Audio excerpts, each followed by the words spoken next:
Ito sa inyo yung ating Rhode Island Red cross Decal Brown. So ang rooster nito is dark mahogany. Yung hen nito is Decal Brown. So kaya may mga ibang kulay din dyan. May nakuha pa rin sa Decal Brown.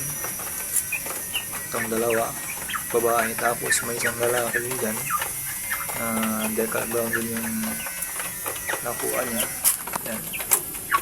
Pero may isa dito na purong dark mahogany rin. So yung iba dark mahogany na rin. Ayan guys. Yan na guys, mga 1 month old pa lang yan. Pero nakita niyo naman ang laki niya, no? Parang 2 months na. Pero magto 2 months to ngayon June. Kaya ang lalaki nila. So dyan muna sila. So i-ready natin yung isang gulungan nila para doon sila malipat.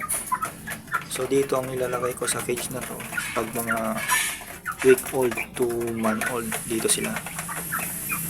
So papakita ko sa inyo yung kanilang cage na ginawa ko. Doon ko sila ililipat. Ayan guys, dito ko sila ililipat. Yan. So inaayos pa natin yan kasi nga nagka-problema tayo dito sa pipe. Ito. Nag-leak. Tapos dyan din. So naayos natin dyan. So ito, graba to guys. So yan, tutuyo na yung banda dito. So dito yung natubigan. So ito rin yung BPR. Yan. Ito natin BPR.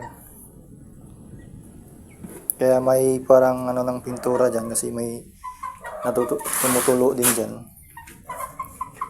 Kaya dahan-dahan lang yung tulo. Yan lang muna nilagay ko. So naayos natin sa taas ng bubong. Ayan. Kaya basa yung kanilang ipa. So wala tayong makuha kayo na ipa kasi na medyo tag-ulan dito. Yan yung problema ko dito. Kulang tayo sa ipa. Yan. Ito yung mga BPR natin guys. Ito mag 3 months na to sa June. Ang lalaki.